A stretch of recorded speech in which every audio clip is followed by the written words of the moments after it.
This is a story about an old car and a stupid plan. Because the good ideas are usually the boring ones. Because hey, what could possibly go wrong?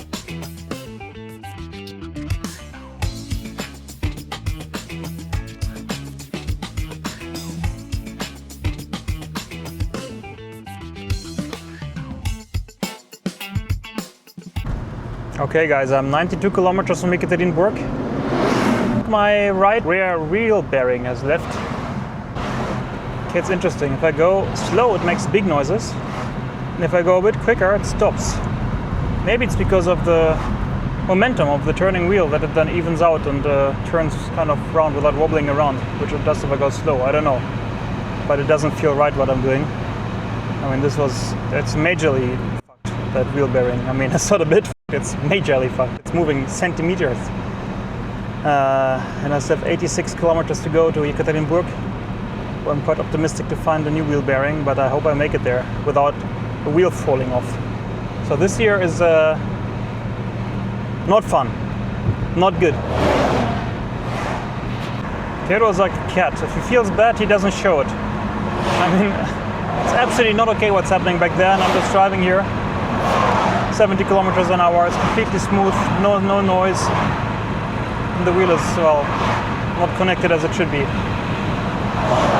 Theodore. You've told me earlier that you have a problem. We would have gotten a new port in 2 man yesterday. Aye. Please, wheel, don't fall off. No time for that here. Okay, so I'm officially surrounded by legends. I got so many messages on Instagram directly after posting that I might need some help in Ekaterinburg. So big thank you to all of you guys. Also special thanks to Dima from St. Petersburg, who directly found the correct wheel bearing in Ekaterinburg, so I'm driving there directly now. And also a big thank you to Artyom from Almaty, who gave me a very professional and pragmatic advice that worst case scenario, my wheel stops turning and I come to a very abrupt stop, but it won't fall off. So if I just go like 40 kilometers an hour, it shouldn't be too stupid to continue driving. That's exactly the type of information you need in this situation. So the guy who can actually estimate it because he did it himself and knows how wheel hub is built up. So big thanks to everybody around me. And now we are crawling along, letting as many people pass as possible towards Ekaterinburg. It's the 41 kilometers from here. I'm quite optimistic we can make it. I'm letting everybody pass. I don't want to create a big traffic jam with my slow speeds here. Many cars, many trucks, and as often as possible I stop or I drive in parallel to the road somewhere to let the traffic pass. Okay, only 34 kilometers to go. I made more than halfway, and on the highway it's already nicer because it's easier for people to overtake me. Don't be surprised about the warning light about oil change. Of course I changed the oil, I just didn't reset it, so I'll do that a bit later and show you how it works in case you didn't see my second or third video where I did it already on this trip once. Okay, not sure if you can see it on the camera, but behind me there's a Toyota Land Cruiser. He's already going the same ridiculously slow speed as me for a while. I'm not quite sure what his mission is, but I have to say I don't really mind because somehow it makes it a bit more comfortable for me to drive that slow on the highway, knowing that somebody else is reducing the speed of the traffic behind me. Well, that's what I call a monster. Holy moly. He's not getting stopped by anything in the world. Maybe broken wheel bearing though. Yeah, I'm not sure what his mission is going so slow behind me. Allowed to go 110 and we're going 50.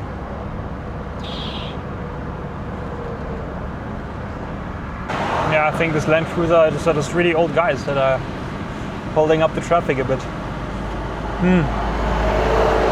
Oh no, they're overtaking me now. No.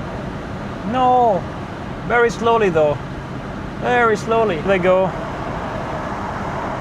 Slowly.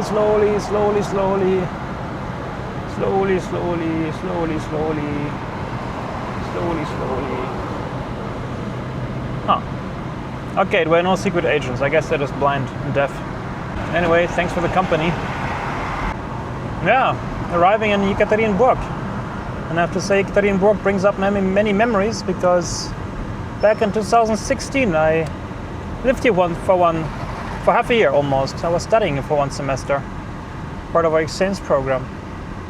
Okay guys, I'm driving through the center of Yekaterinburg, and I don't want to be happy too early, but I think I might make it. It's still 3.6 kilometers to the shop where I will buy the wheel bearing, and then I will still have to choose a workshop where I will get it mounted.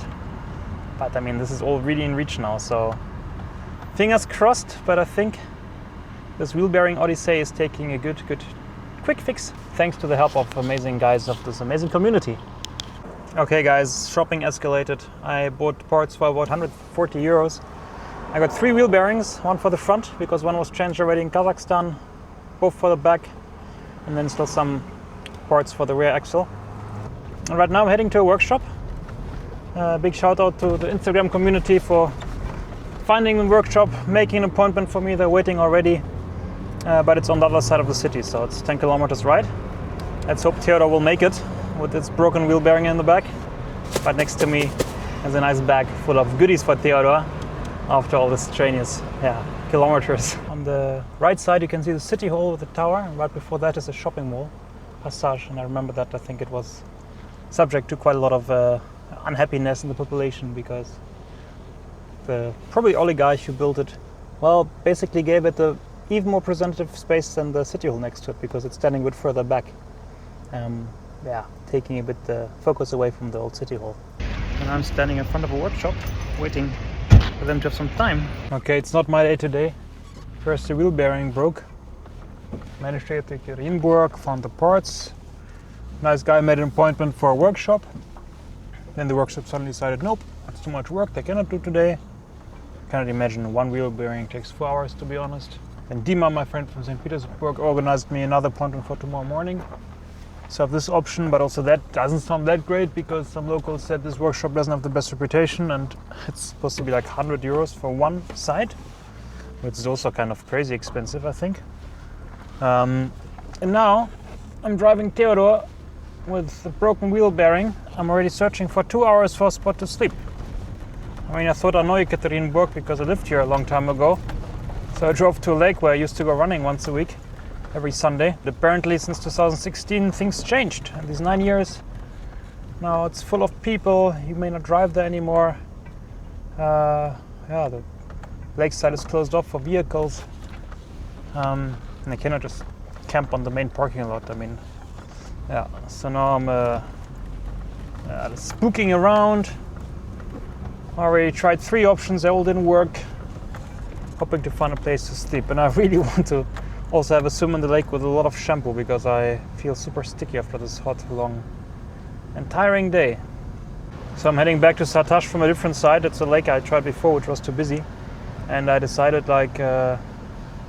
probably I won't be camping here because it's too busy, but at least I'll go for a swim because I think after that everything will be a little bit better already.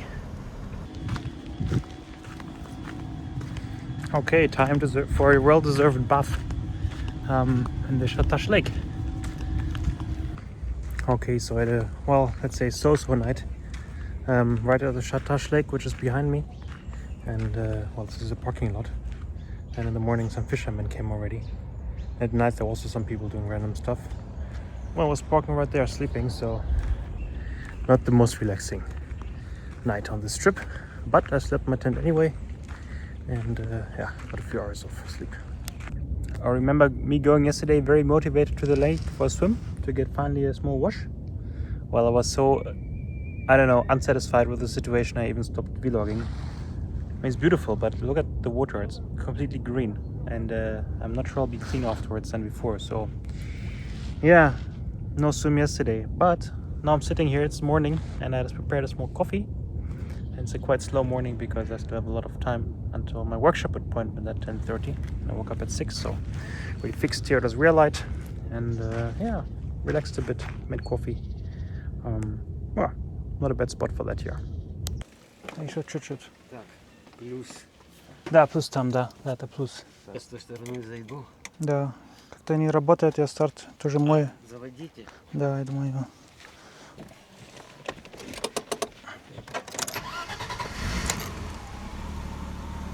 Okay, helping a local guy.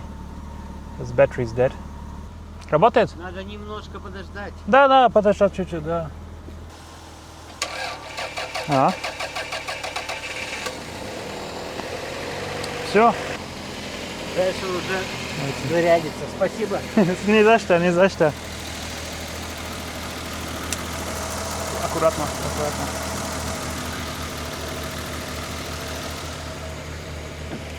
Благодарю. Не за что, не за что. Last meters to the workshop that will fix my wheel bearings. Only 6 kilometers to go, 10 minutes ride, and I have to admit that, yeah, I'll be very happy to drive without this not very safe feeling in the back. Of a wheel that might get blocked anytime, basically. Okay, there we go, arriving to Remix. And I hope these guys will make sure Theodor will be happy again.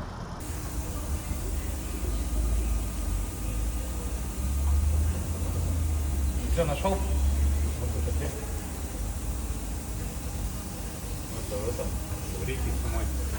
Okay guys, it's starting. Theodor's wheel is absolutely, so it's good, it's happening now, finally.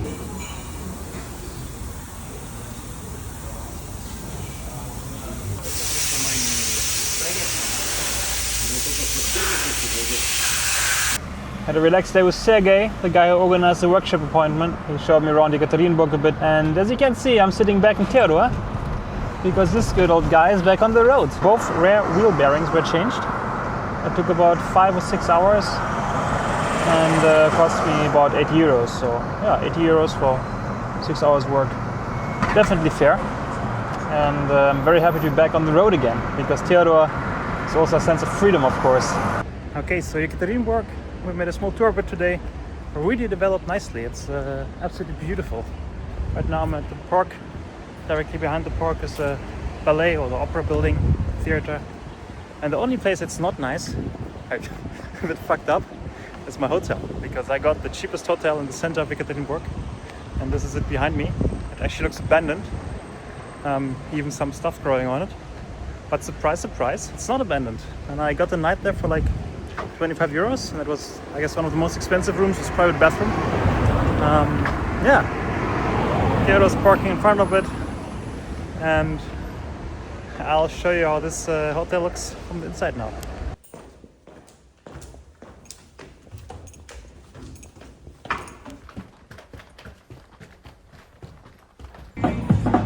Okay guys, so I'm walking through Ekaterinburg, the absolute center here. It's a Platinka called. Beautiful at the water side, and the sunset is also very nice. And it's this absolutely nice summer evening atmosphere. A bit strange regarding the current situation in the world, but yeah, very, very laid back. Okay, good morning guys. So this hotel was actually not so bad. I mean, from outside it looks derelict, and then inside also looks kind of derelict and old. But the room itself was simple, but clean and big, so I cannot complain. Unfortunately, I forgot to take a photo of it and I chopped up already, so sorry about that. Yeah, now I'm still getting some stuff done here, getting laundry washed and all these things, so off we go. So now I'm following my local friend Sergey, who drives a Zap, which is quite a rare car here. And we're driving to the border between Asia and Europe. It's not far away from here, it's on the way anyway. So I'll just have a few photos there and then I'll continue towards Kazan. Okay, we're arriving at the border between Europe and Asia. Well, because we are just at the Ural Mountains, and as far as I know, the Ural Mountains mark the border. And here there's apparently a small memorial about that. Sergey's parking in front of me in a Zap. And I'll do the same. So this is Sergey, my new friend from Ekaterinburg. And Sergey brought us a small souvenir. It's a Ekaterinburg sticker. Yes. And because Ekaterinburg is a nice place and I lived here a while ago, we found a place on the car. It's raining now, so Yeah, it's raining because I washed the car, so after washing cars in Ekaterinburg, I learned that it was raining, yeah, so oh well. So yeah, we found the proper place for the sticker. And, probably it stays here forever. Definitely. The sticker collection.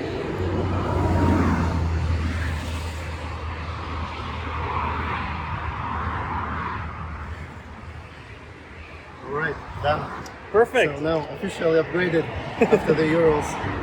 Thank you so much. Perfect. Okay, so we're heading straight to the border between Asia and Europe. We're still in Asia, and that is the border. Well, Sergei told me that it's actually 5 kilometers further away, and for convenience, the border memorial is here. But still a pretty cool idea. Okay, since we have no drone anymore, I have to make some selfie stick pictures or videos, which is always a bit risky. Doesn't feel quite right to put a long stick out of the window. But as long as there are no cars, I think it should be quite fine. So let's wait for this curve to be passed.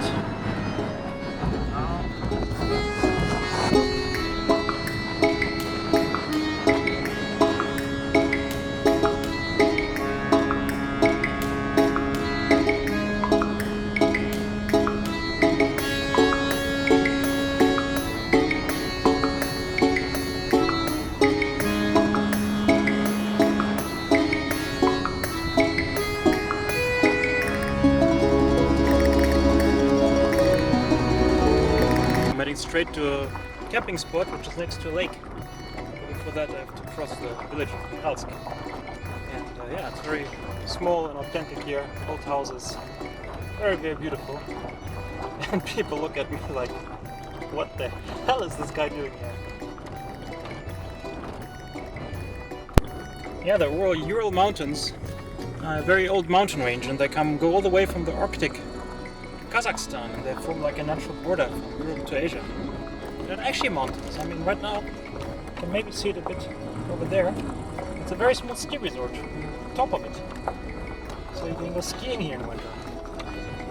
Yeah, it's very cute. You can see that the mountains are old. They're not very sharp and edgy anymore. They're just rather round and rolling, but they're very cute and very beautiful, full of trees, some lakes.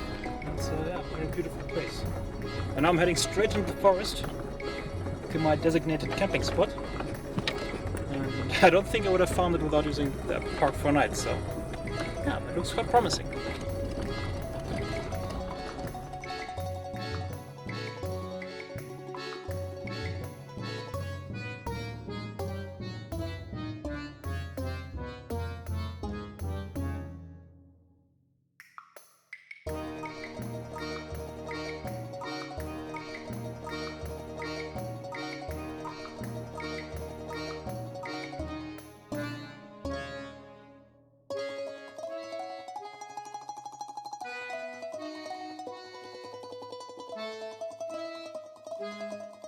Okay, so I'm somewhere in the forest and the road just doesn't look really promising. I mean, look at that. The thing is, I mean, if I get stuck here, I'm alone, huh? I don't expect many cars to pass here. I mean, there's some tracks, but probably no car until tomorrow. Yeah, not exactly that funny. Never quite understand the dimension of it on the video, but I'm not sure I want to drive here, to be honest.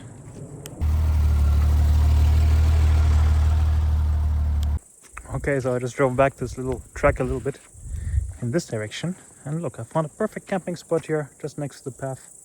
I don't think there'll be any traffic tonight. And you can also see a little bit the lake through the trees, but it's hidden pretty well.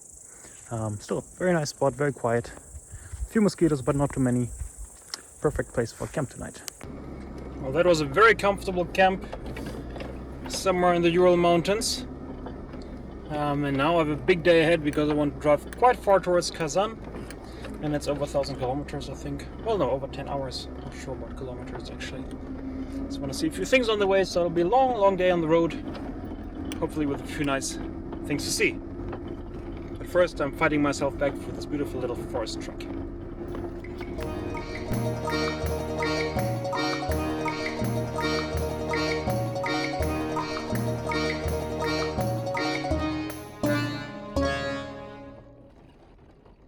Okay guys, so I'm driving for ages already on this perfect toll road that is somewhere between Yekaterinburg and Kazan. And I'm a bit tired today, and it's a bit grey weather. And what do you do when you sit for 5 hours, 6 hours in the car on a pretty, well, perfect but super boring road? I'm listening to a Russian podcast. It's called Russian with Max. And it's a podcast for intermediate people like my Russian skills. He talks quite slow and clearly, and it's really good because it activates your language skills, and I enjoy listening to this guy. we can listen a bit together. Поэтому до сих пор очень многие люди, например, монголы, да, страна Монголия, монголы, они едят очень много мяса. И у них тоже нет овощей, нет фруктов, у них очень мало растительной пищи. Да? Растительная пища — это фрукты, овощи. All the day Max is talking about being vegetarian or not. Always taking out some topic that he talks to, using simple words and explaining difficult ones. So definitely recommend it. If you want to learn Russian, check out Russian with Max. I know I'm not getting paid for this advertisement. That is true to believe this guy is great. Где просто нет овощей, No vegetables. фруктов, то я думаю, что это не так плохо.